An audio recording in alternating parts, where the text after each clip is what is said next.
Man.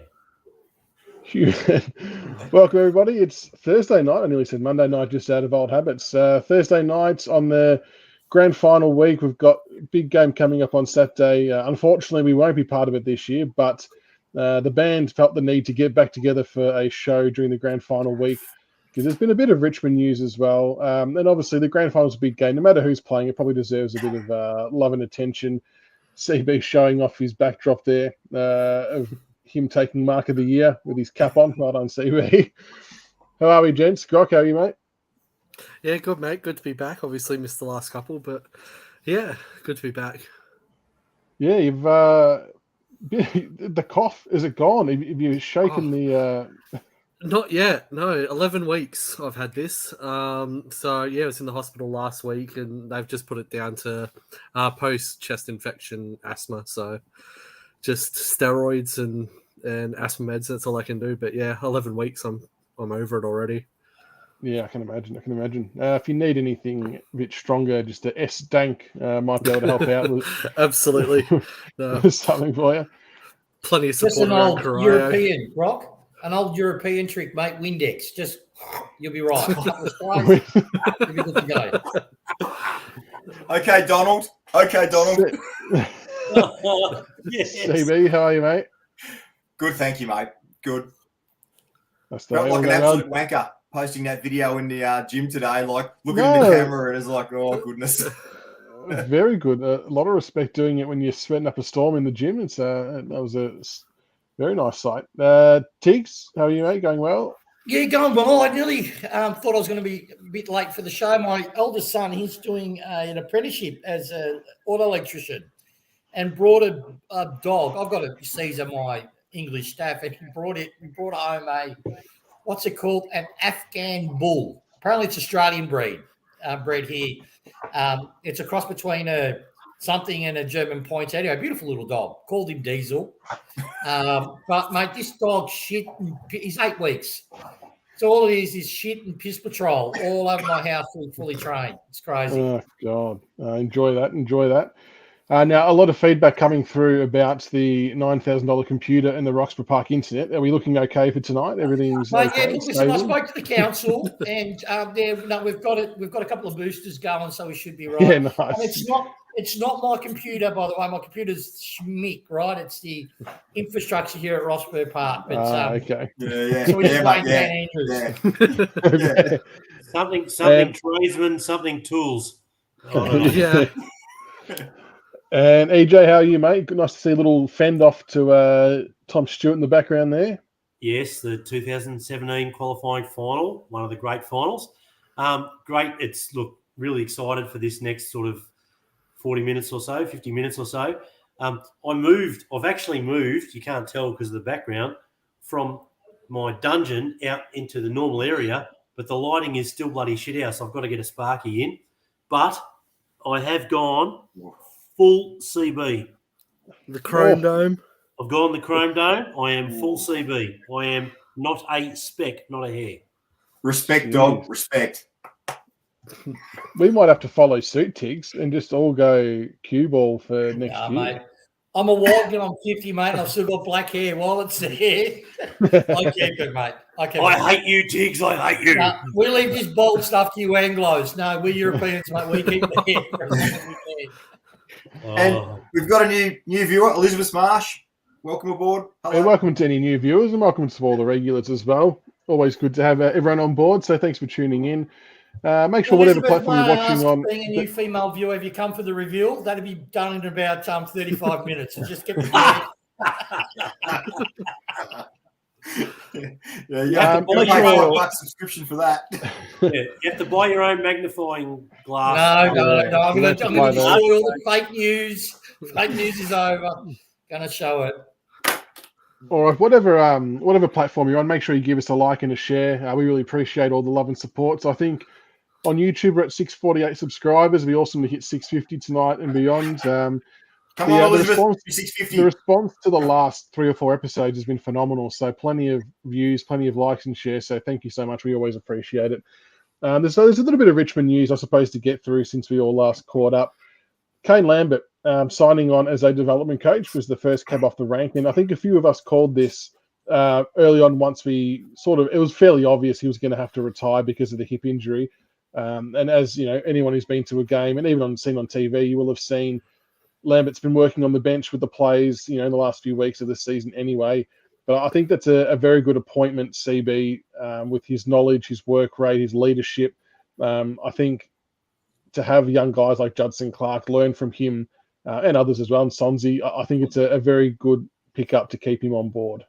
There's two schools of thought. So you've got I've seen two schools of thoughts on this one. So you've got one camp that sort of says a bit of inbreeding going on, retaining, keeping our own players in. But then you have a look at it. This guy has so much Richmond man IP to give to up and coming and future players.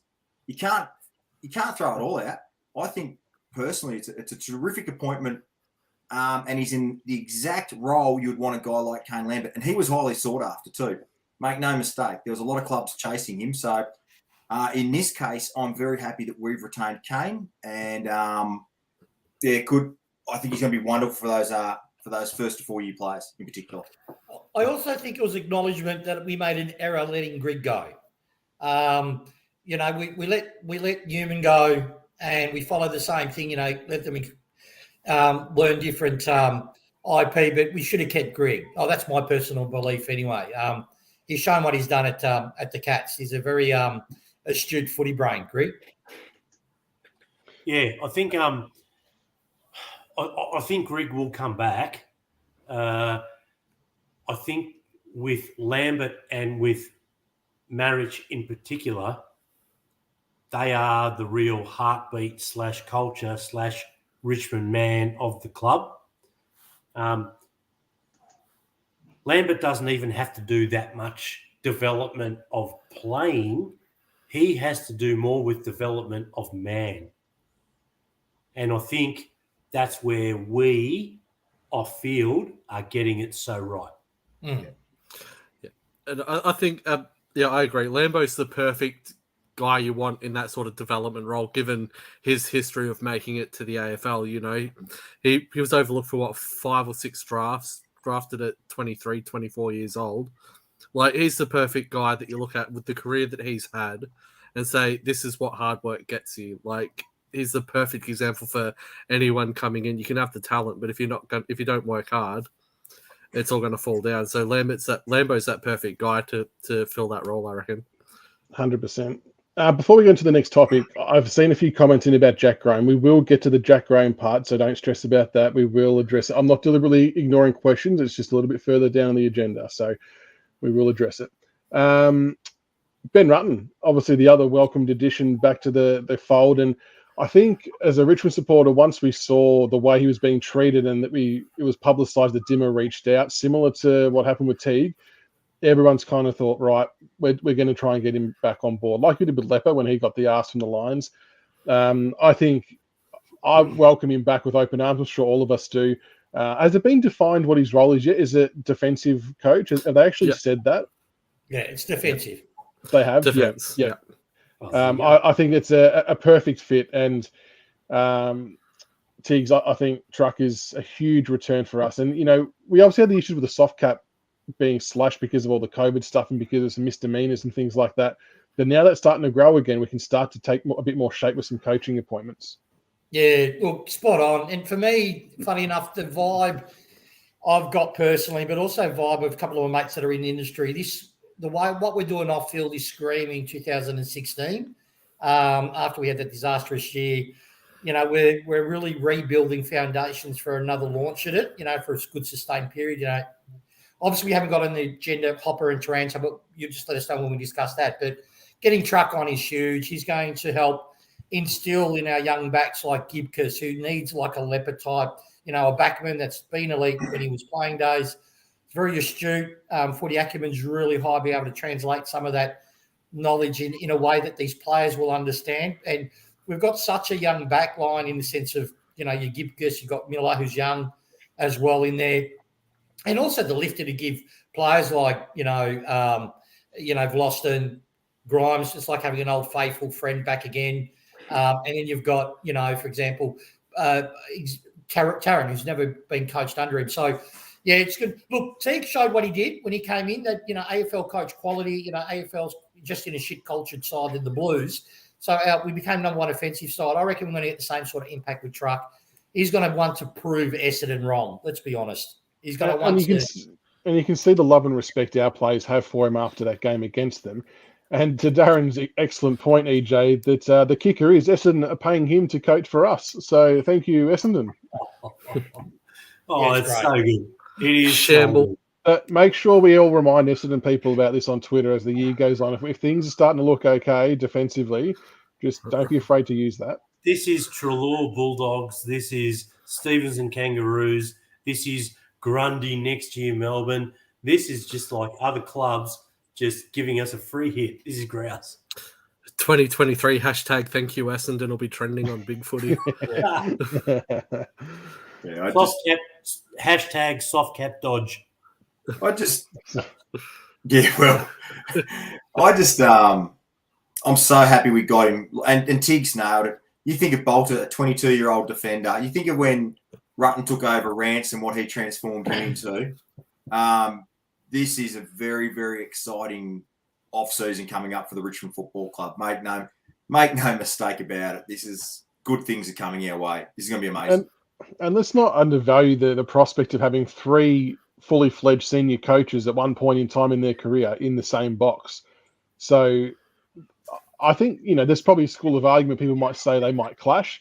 I think there's enough respect between the 3 of them that they're just going to bounce ideas. And hopefully this means there's a few more plans and ideas and a bit of IP up the sleeve that we can use going into games, Grok. I think it's going to be a more beneficial thing for us.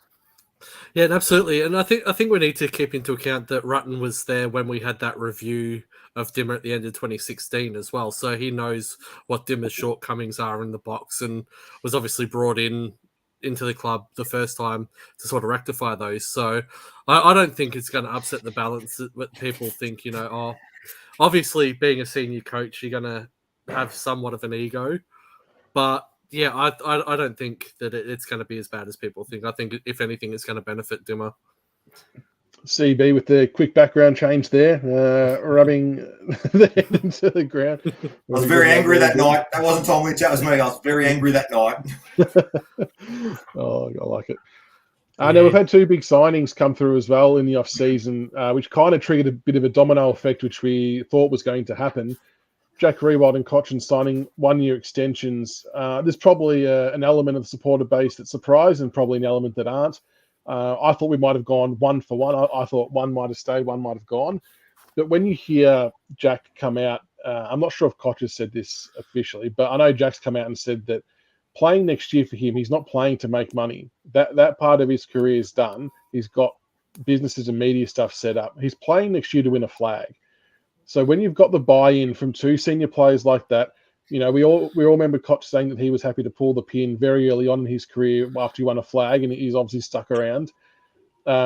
Obviously, them taking a massive pay cut is on the back of the promise of getting Hopper and Taranto across, which reloads us for another year, EJ. So I think it speaks volumes about them as Richmond people and the example they're setting to other players to take unders, to play 1 more year, because they can sense that there's something still there for them.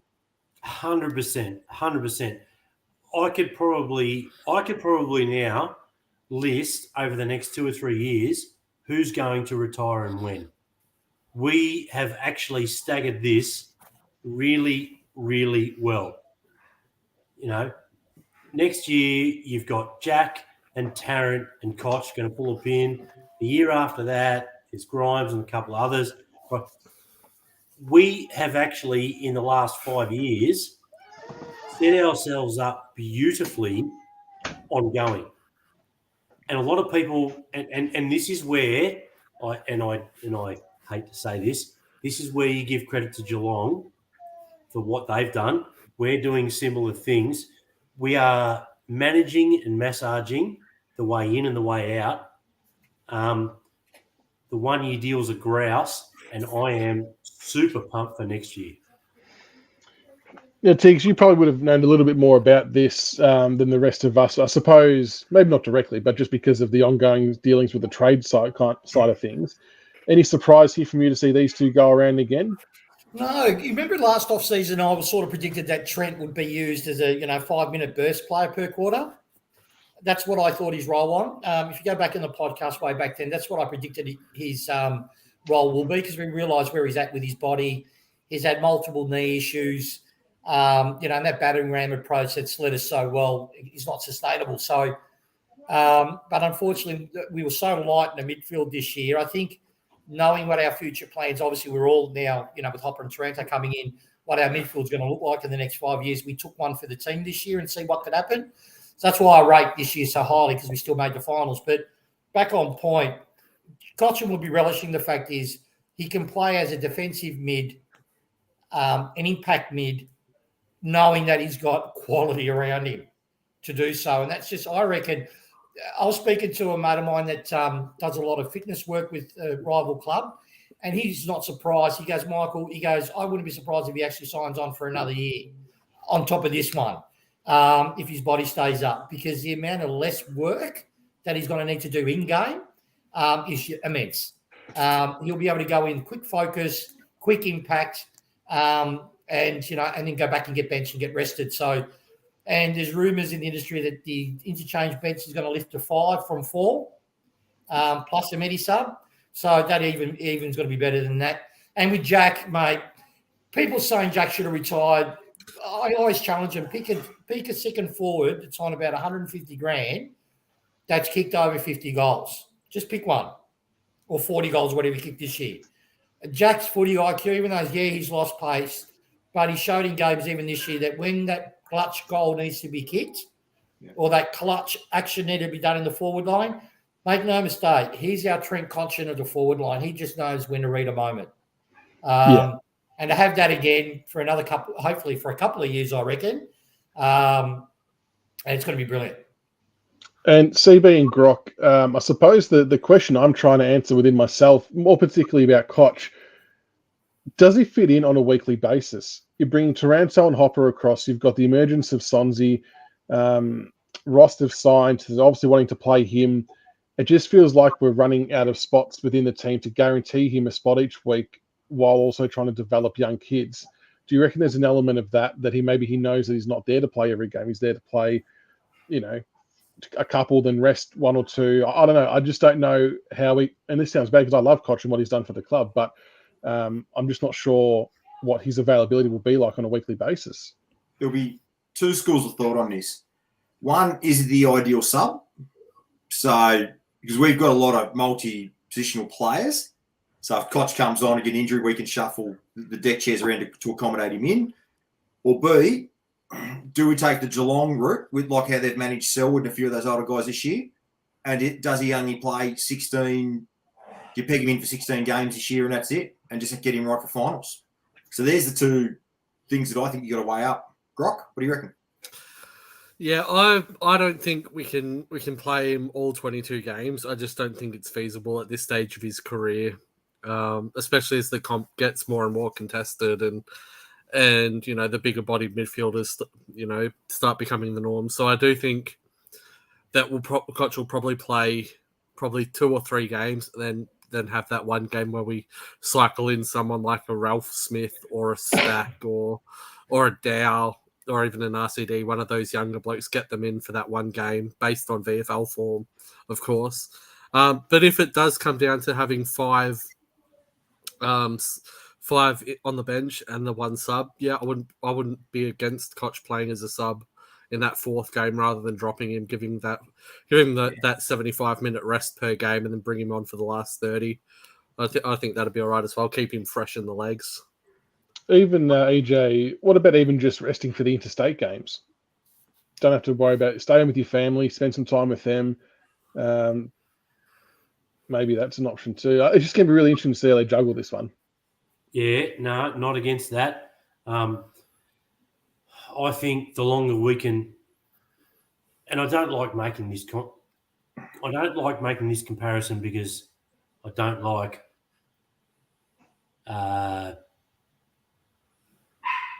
praising other clubs, but Cotchin is our Selwood, right? So if we were able to get another 2 years out of him, that's fantastic. And I think 15 games over the next couple of years with a rest here and a rest there is absolutely a way to go about it. Interstate games or 2 games on a short backup, like on a 5-day backup, because it looks like there's going to be more Thursday night games. Therefore, we might have a Saturday or a Sunday into a Thursday or something. Things like that, absolutely. Give him a rest and away we go.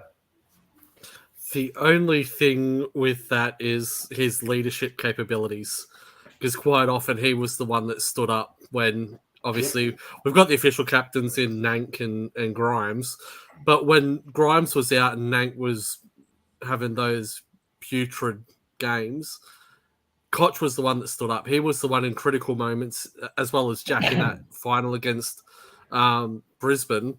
It was those two in those critical moments. If a ball needed to be won, it was Cotch that was winning it. And Jack in that last quarter, they were the two that were stepping up. So are we going to miss some of that sort of on-field leadership if we do drop Cotch? That's the only question I have. Yep. Just if you don't mind, what people sort of ignore too is what Cotch does during the pre-season.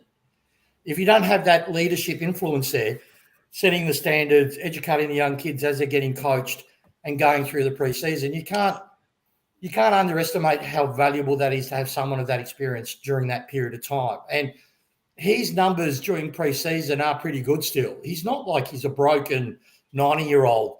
Yeah, so yeah, I'm a big plus for Cotchin. Yeah, I reckon the same. 15 games a year. We rest him when he needs it.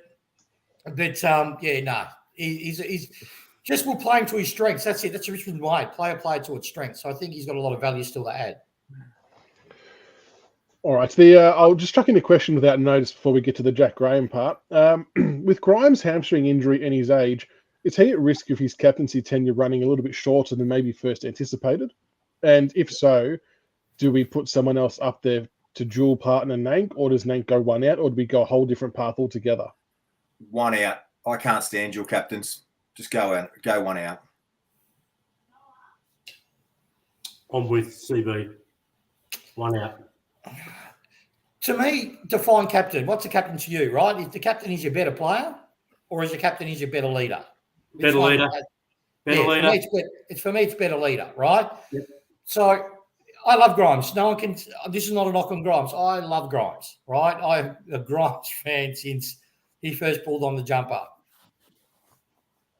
But to me, he's a quiet leader in the sense he leads by action, which is a really, really valid thing. But when you, again, who do I know? I'm just, a handsome bloke in Roxburgh Park. So, but he, for me, a leader needs to have the presence, a presence around the ground, not just in one section of the ground. Does that make sense?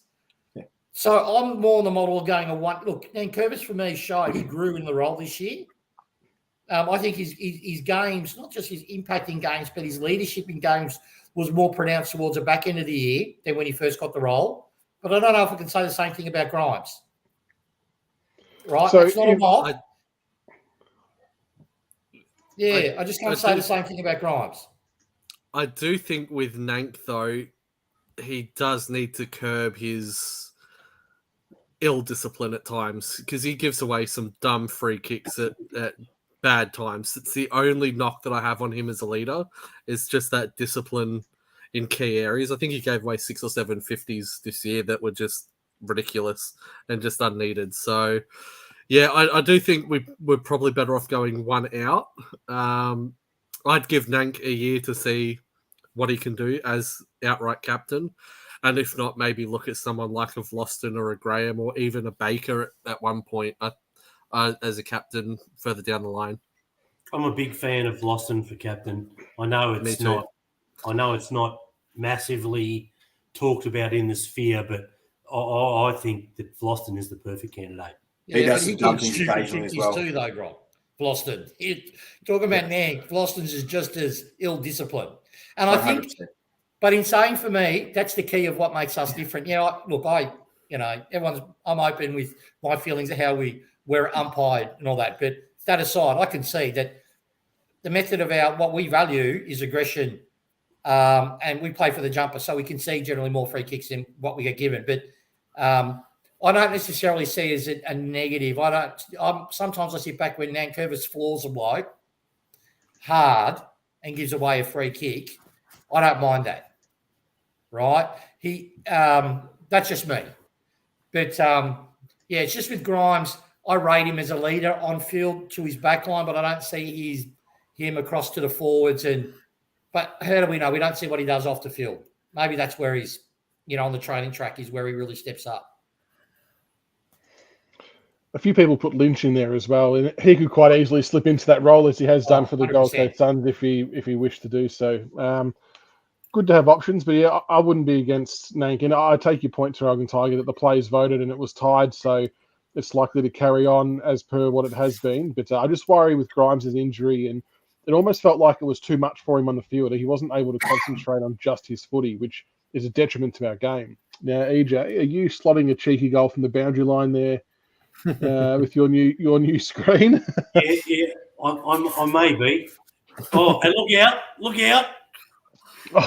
Baby Slayer! Victory! Baby Slayer! I still maintain Cox deserved that for the elbow, literally 5 seconds beforehand. 100%. My only regret in that image, it wasn't a Geelong player that copped it. That's just Agree. CB and I had a lot of fun this week planning our backgrounds as good. And one of mine didn't work, which is why I didn't have a change at 7:45. Okay. Because one of mine did not work, didn't fit in size-wise. But I love the fact this is my favourite moment of the 2020 Grand Final. This is the great I don't know how you say it. I don't know what the word is. This is the great correlation of the king. This is the great separation of Dusty and Dangerfield. The disparity. Yeah, my favourite part about that footage is when he kicks the ball, the sole Richmond guy in the crowd behind the goals just standing up. He was up and about before it even went through. He loved it. That's my favourite part 100%. of that footage. But this is the perfect encapsulation of me of what separates Dusty and Danger. I agree. I like it. That's a well-drawn comparison. All right, before we get to the grand final stuff, Jack Graham. Obviously, a lot of media stuff's come out about Jack Graham getting interest from other clubs. I don't know. Part of me thinks media are maybe putting 2 and 2 together that we're getting Taranto and Hopper, so something has to give. But not always the case. But Tiggs, did you have any update on the Jack Graham front at all? Yeah, I do. First of all, let's just say this year's probably shown it more than any other year that I've seen, and I'm happy to be corrected. But this year's proved to me more than any other year that the AFL media lie, right? They create clicks. That's what it's all about now. So this story is generated from that. They've gone, okay, well, Hopper and Taranto's come in, having no real knowledge of our list, and going, oh, Jack Graham's a midfielder. That means he must be going out because he's we know they rate them highly. He will get clicks. And they make up something.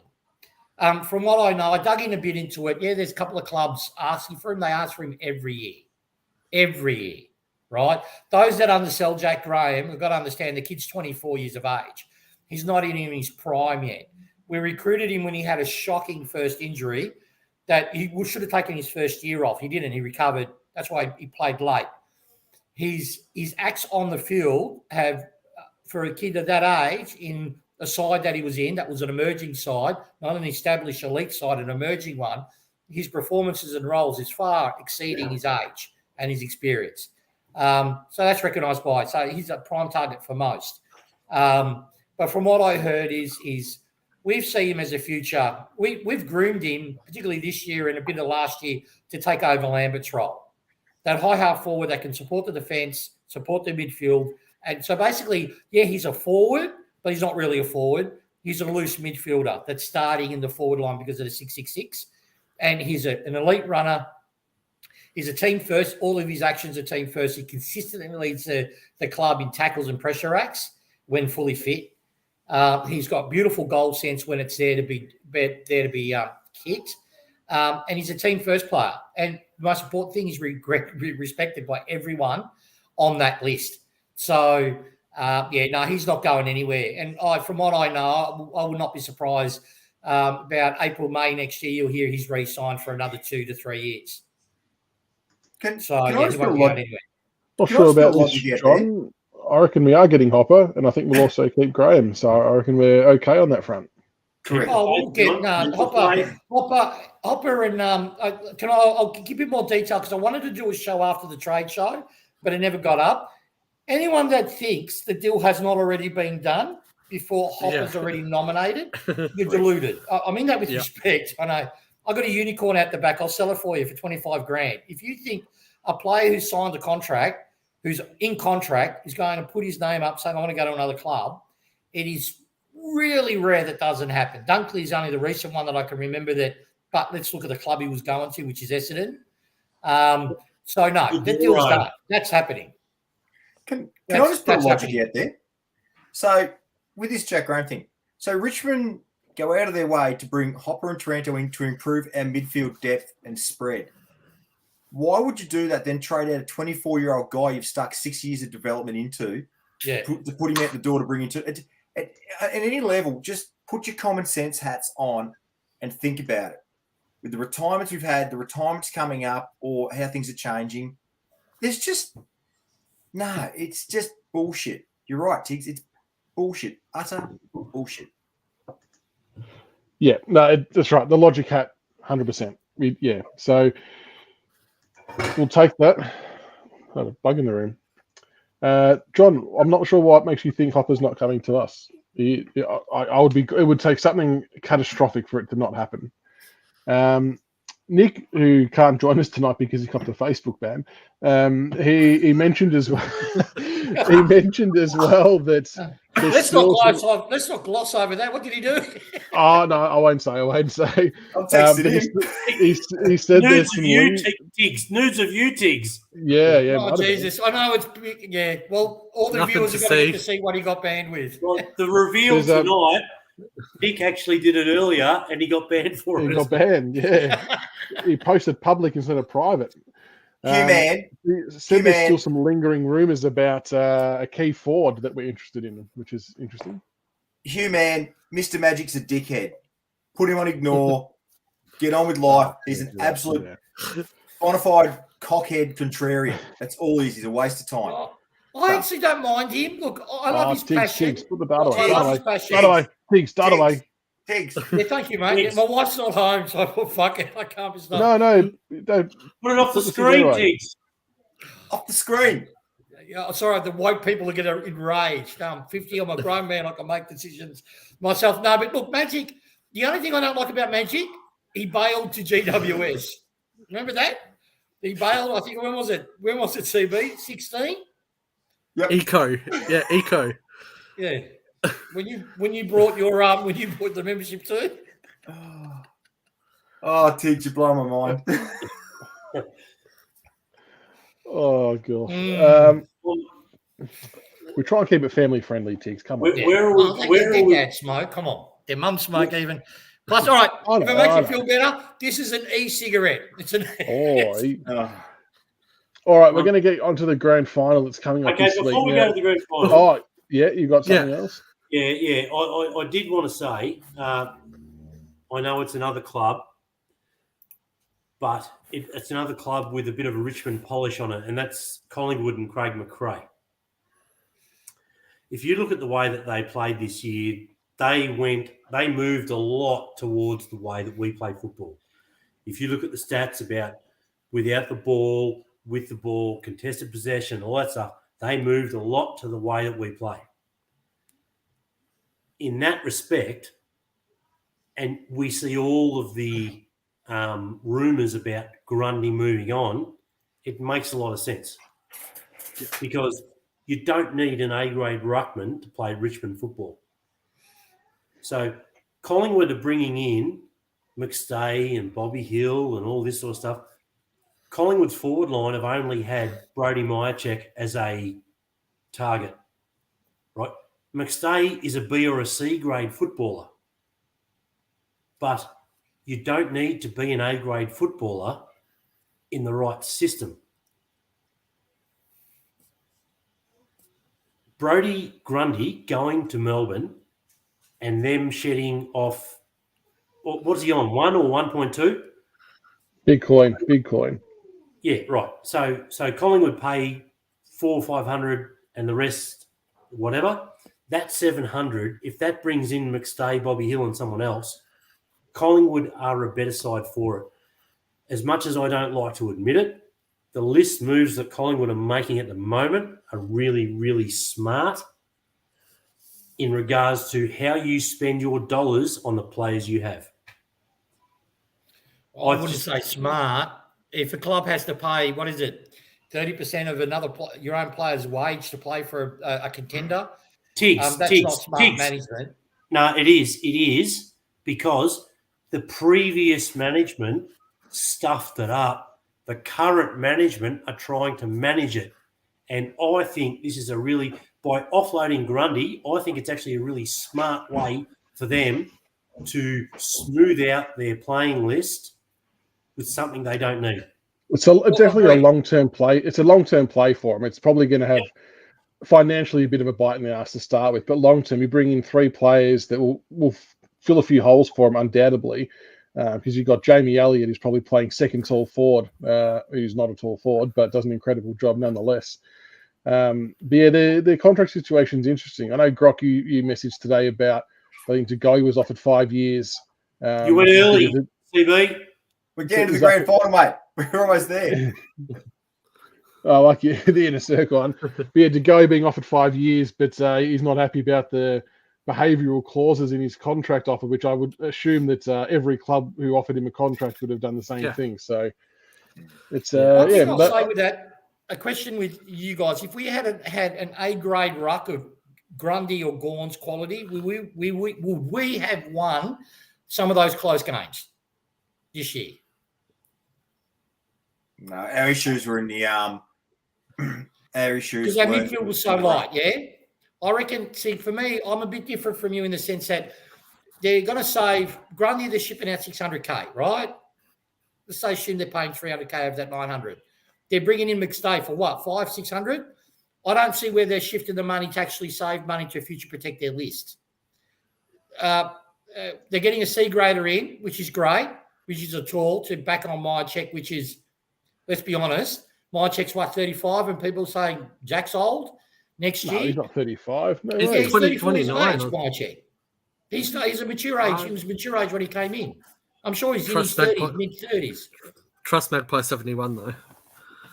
Yeah, but anyway, I'm sure he's in his mid-30s. 100%. My check. Someone Google that shit. But then you've got Bobby Hill. I don't know what he's done. What has he done at GWS? He's 29. That's what I thought. I didn't think he was 30 next year. Bobby Hill's a Kmart version of Jack Martin. Yeah, he hasn't done anything. And again, they've got to pay for him too, and they've got a low ball to go in to keep him. I don't see not pissing in your waters, EJ, not pissing in your waters, right? Not pissing in your waters at all. But for me, if you trade someone and you make your competitor stronger, it's a bad move. Well, they can do what they want if they can make people stronger. But if they can give it to Suns or Gold Coast or GWS, perfect. Collingwood without Grundy, but with McStay and Hill, are a better side.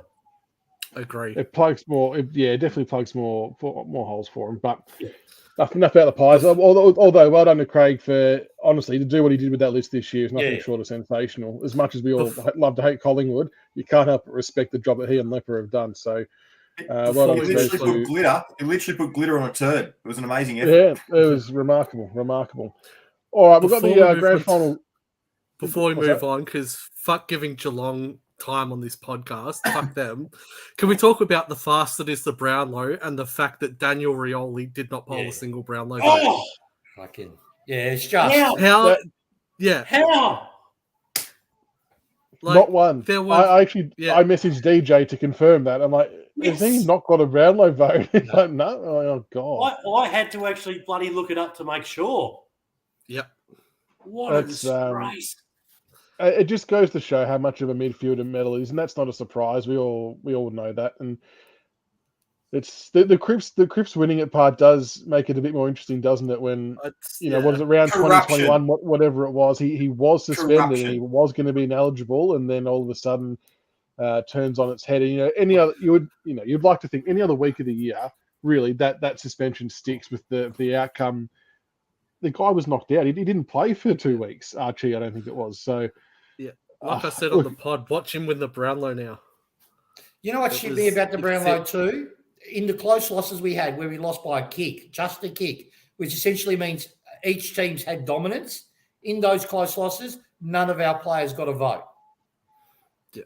Well, we've never been a strong polling team, though. But Rioli's year this year, there were 3 or 4 games where he'd be easily in the best 2 or 3 players on the ground. And for him to not poll a single vote is just disgusting. It's crazy. And on the flip side, though, Prestia polling what he polled with the amount of games he missed. I mean, it again highlights how much of a midfielder award it is, but it also highlights how important he is to our side and how we function. And hopefully with the additions of Taranto and Hopper, the workload on him gets decreased a little bit and he's not, blowing up so much, and he can not take a back seat, but can share the load a bit and not have to worry as much. But well done to Dion. But yeah, it's going to be so good next year. It's going to be so good next year, mate. The Rioli thing is just criminal. Like it, yeah, you have to wonder what's going on there. But well, it is what it is. It is what it is. All right, grand finals coming up this week. The Geelong versus Sydney. Now, before we get stuck into looking at the game, we won't spend too much time on it. But I know watching Geelong potentially win a grand final might be a little bit hard to handle for some people. I get that. So we've gone to the efforts. I've put together a bit of a bingo card that you can use if you want as a drinking game. I know we say drink responsibly and all that kind of stuff, but if it is something that you might want to try, I'll post this on the socials. So you got to drink up if any of the above are mentioned before or during the game. Joel Selwood's 40th final. That's bound to get a run every 35 seconds. If Brian Taylor messes anything up, like a commentary name, finish a can 5 minutes in. If they mention that Buddy loves a big stage or a big moment, if they mention the Dangerfield and winning his first premiership, if they mention Paddy McCartan's concussions and his story, if Robbie Williams is mentioned in any context, we'll get smashed. MCG is the home of football. Matt Stevic umpiring. Now that might seem like an interesting addition, but he's breaking a record, and BT loves talking about Matt Stevic during his calls, if you've noticed. And Jeremy Cameron's hamstrings, I think, will get a fair run as well. So if you need to play a bit of a bingo game to get yourself through it, I'll post it on the socials and you can play along at home. But and full can skull if Brian Taylor says, "Oh boy, wowee." I thought about putting the wowee in there. I did think about that, but. Now, look, Geelong, Sydney, it's going to be like, I hope it's a close game. I'm sure all of us were watching that Geelong Brisbane prelim final, just smashing our heads against the wall, thinking, what if we were there? Because it just felt like we would put out a much better effort than Brisbane and potentially cause a bit of an upset. But we'll just go around the room. Grok, thoughts on the grand final? Sydney to win. I'm not giving Geelong any time. Sydney to win. That's my thoughts. Fuck Geelong. That's your thoughts? Yeah, I love you, Grog. I love you, mate. CB, what do you think? You got some stats in there that you posted. What's the tail of the tape? Jones Racing 82's nailed it. It's definitely Geelong's to lose. So a few stats to consider for those punters, etc. So currently, Maui by the Sea ranked 5th in the league for total points scored. Sydney 10th. Defensively, Geelong ranked 9th. Sydney ranked 2nd, the second best defence in the league. Cats are the 8th based clearance team in the league. Swans are 10th. Cats are the number 1 team for inside 50s. Swans 7th. Geelong are number 1 for goal assists. Sydney 4th. Contested posies, Geelong 10th. Swans 5th. Uncontested possessions, Geelong 6th. Swans 12th.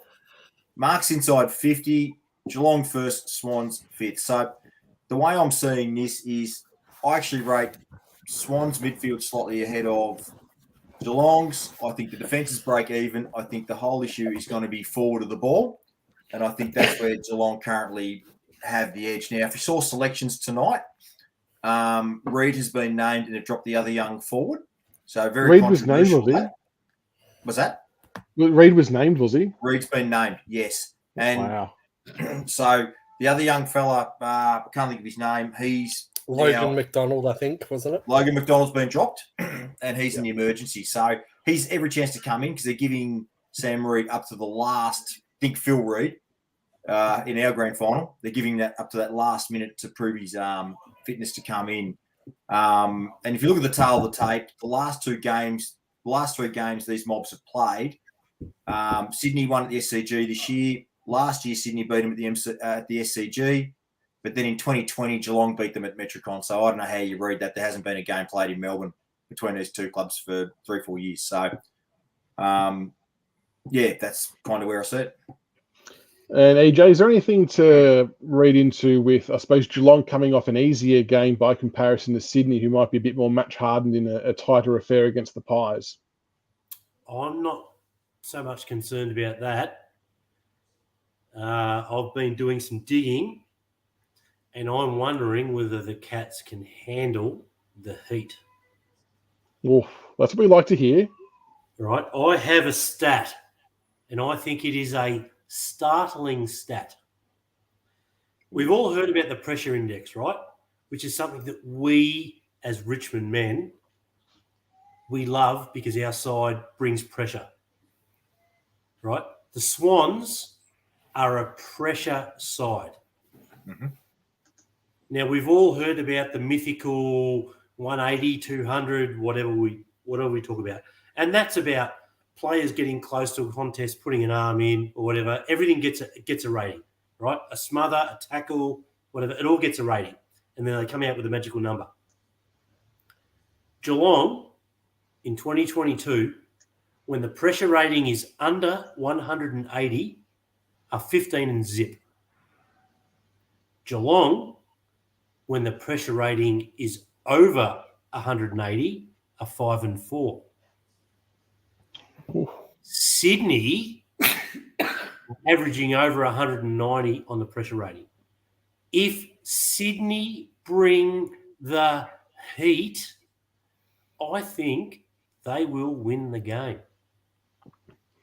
I like that. That's a very good one to keep your eye out for, that stat, because they do like to pop that little pressure rating up on the bottom of the screen. So what it is, and you know that Sydney are going to they're going to be smashing in at a million mile an hour. Yeah. So what it is, and if you go back and you watch that the blow the siren or final siren or whatever it's bloody called on AFL.com, right, where Scott says, they're shitting themselves or whatever. Inside the contest doesn't actually matter. It's that outside the contest. If Sydney can control that ring outside the contest, and if they bring the pressure for 4 quarters, they will win the game. I think we'd all like to see that, Tiggs. Any further thoughts on the grand final coming up for this Saturday?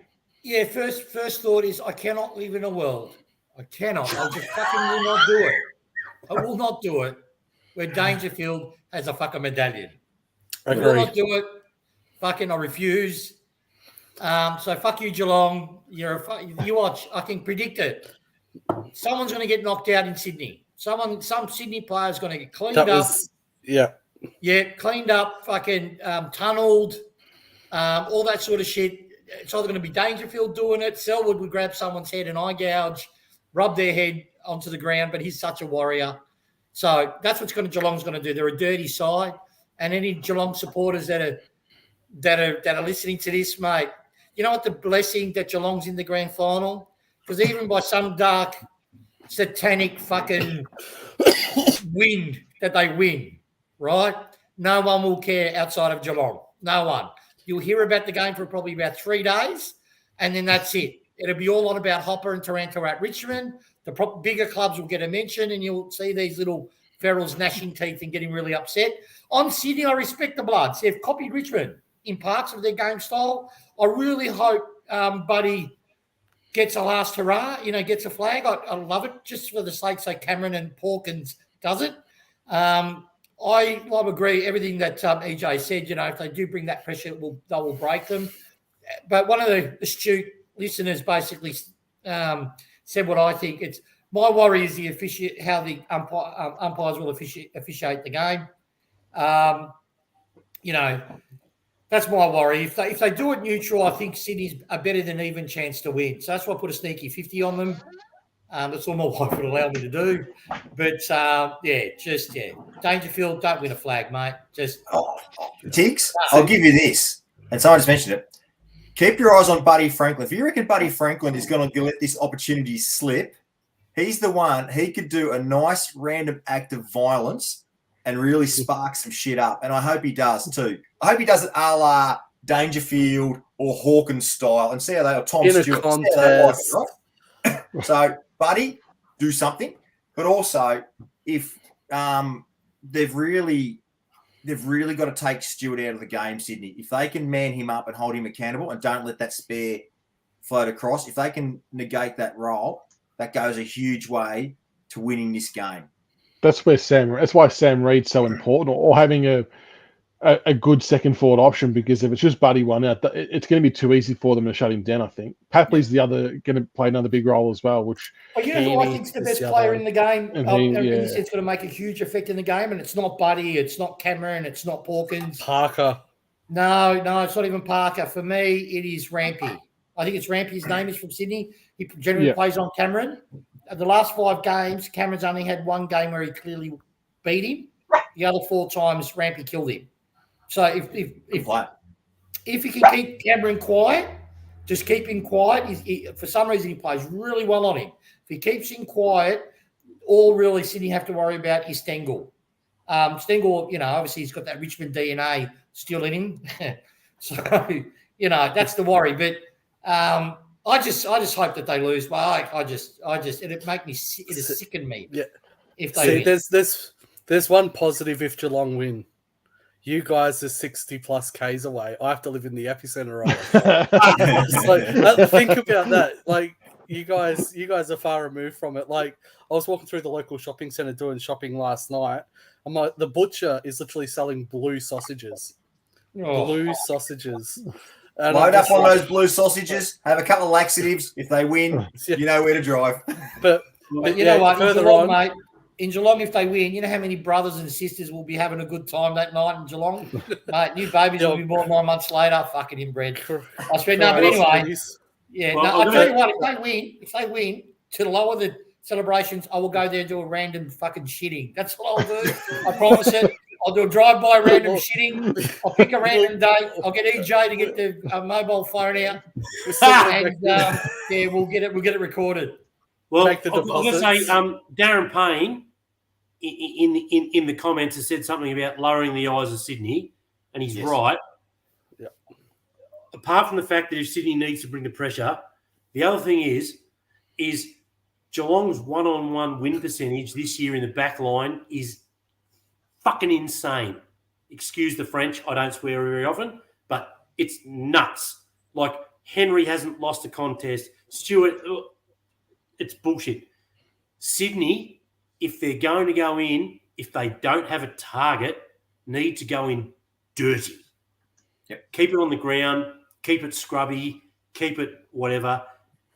Chaos football, Richmond football will pay big dividends if they don't have a target that is clean and clear. Yeah, agree. Tick stole my joke before. I was going to say, adding on to your bingo card, Michael's finish your drink for every Swans player that gets taken out of the game by a Geelong player. He took me joke. All right, we'll go around the room one more time. We'll get prediction, including score, and do even chuck in a Norm Smith as well. So in the chat as well, put in your predictions, margins, Norm Smiths, etc. We'll post a few up. Grok. Sydney by 16 and Luke Parker for Norm Smith. CB. Buddy to kick the sealer. Sydney to win by 1 point. Isaac Heaney, Norm Smith. Tiggs. I just had a trade update if you want to hear it. Literally just came on my phone. Okay. Come on. Look at EJ celebrate. EJ looks like Dylan Grimes when a player kicks a goal with his hands. Obviously watch it. Incognito, you prick. Where the noise around is that we're aggressively trying to trade one of our future picks next year for picks this year. Right? So make of that what you will. You see more info to follow. So when I he updates me, but we're looking at trading one of our future picks. Yeah, that makes sense because that makes sense because we were trying to keep pick 19. That was the one pick we wanted to keep in the Hopper and Taranto deals, but GWS aren't budging. They want 19 in a deal as well. So the fact that we're looking to trade a future pick next year for a pick this year obviously indicates that 19 is going to be on the way to the Giants. That tells me too, I reckon we know we're going to have a cracker year next year. I think we just know we're going to have a cracker year. So, yeah, but anyway, no, that's what I heard. And I trust where I heard it from too. So apparently that's the noise. That's what Richmond's working on at the moment. Very good. Tiggs, your tip and margin? Yeah. Swans? No. Yes. Swans by 5 points. The decision's going to be a kick after the siren. That's a clear point, but the arc is going to say inconclusive in the umpire call. And you will see Selwood and fucking Paddy Dangerfield will strip his Guernsey off on the ground in tears. It's going to be the best. It's going to be the best. EJ? Thank you again, Tiggs, for all your trade stuff, mate. It's amazing. It's just awesome. Look, I think Geelong are going to win, but I'm not fucking tipping Geelong under any measure. Good man. Swans by 11 and Chad Warner as the Norm Smith. Yeah. I'll go Swans by 7 and Norm Smith. I'll go Tom Papley. I reckon Papley. The first play that honestly came to my head was Hickey. I don't have any reasoning behind that, but I just want to put that out to the universe. That might not be a bad shout because Reece Stanley's hit or miss as their ruckman. So if he could actually dominate. Yeah. He could actually drift forward and get dangerous. That was the first name, but when I went to say it, I thought that sounds stupid. So I've gone Papley instead. But let it be on record that I did think Hickey. Gary Rowan, worst on ground. Oh, we'll grind minds, get a kick. Can we bet on that? Yeah. Oh, put your neck out, CB. Put your neck out. All right, gents. Thanks so much for jumping on tonight, and thanks for the solid paint work on the background there, CB and EJ. Well done, lads. It's very, very good. Before we go, can we go across the room? Everyone's thoughts on how we're going to be next year, right? Obviously, before trade happens, but we know what we're doing. Michaels, how do you reckon the side's going to perform next year? If the players coming in that are alleged to be coming in arrive, you would think, top 6 really has to be a minimum outcome,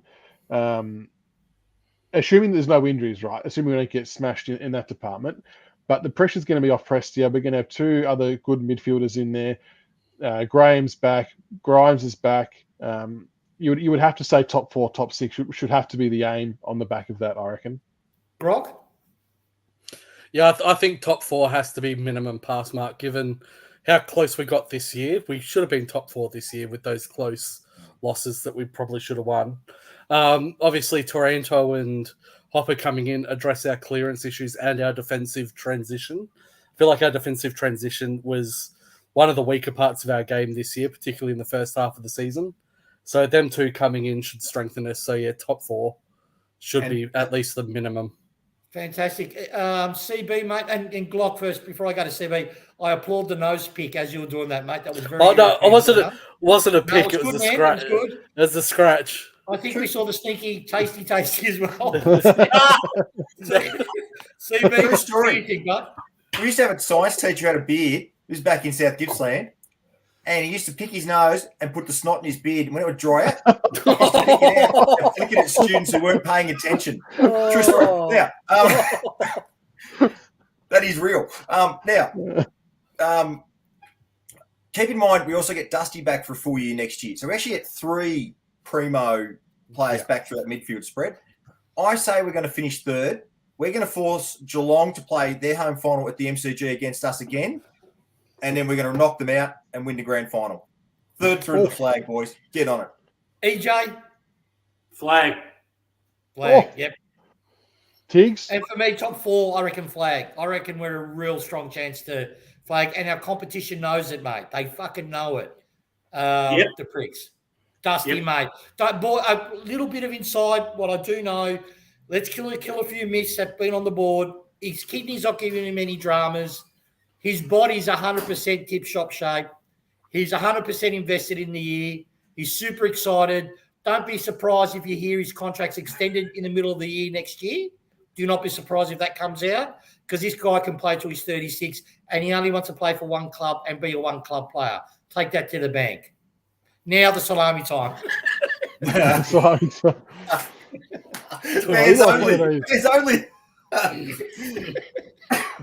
EJ, were you trying to be one of those things at the front of the car yard? The little the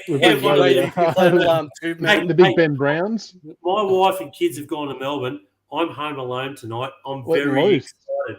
Jeez. I reckon there's a cheeky bottle of wine next to your computer. And after what Tiggs has told me, I'm not going to bed anytime soon. That's it. He'll be up all night. All right, gents. Thanks so much for joining us tonight. Thanks so much for tuning in, everyone. Make sure you give us a like and a subscribe and share and everything like that. Enjoy your grand final wherever you're watching it from. I know we're all going to be barracking for the same team, no doubt, but we'll see how it goes. And shout out to Hugo Ralph Smith for the sprint at halftime. Yes. Hopefully he gets up. He's actually half a chance. He's quite quick, Hugo. So make sure we keep an eye out for that one as well and get behind him. But other than that, we might do another one later on in the year. But good luck for the grand final. If something really heats up trade time during the trade period, I'll let Michaels know. We might do something then. But more importantly, guys, keep safe. It's a long weekend. Yeah. Drink, be merry, but stay home if you're going to do so. Yeah, no driving while drunk. Especially if you live in Geelong. Yeah. Don't go out. Don't do it. Batten down the hatches, Grok. We'll have to do a live cross to you if the worst scenario eventuates. We'll have to get you to roam. We can do roaming Grok. You can roam the streets and ask questions. Put a GoPro on your head. With your Richmond gear on. I should do it. I'll tell you something. This is true. Yesterday, was it yesterday? Yeah, it was my son's birthday. He's 12 years of age today. But anyway, yesterday I've had to go shopping for some meat, so I'm doing a barbecue tomorrow. And again, I've got my Richmond kit on. And again, I had a Geelong supporter, that same woman comes up to me and goes, Gators are in the flag. I said, mate, have you heard? You haven't heard then? She looks at me. It's old, about 6 years of age with her husband. She goes, heard what? Danger's done his knee. Dad said, Danger's done his knee. You haven't heard? She goes, what? I said, no, he's done his knee. I said, he's not playing. She's gone, oh, shit. And she's running. And as she's running, and my wife's looked at me and I've just gone, fuck. I love it.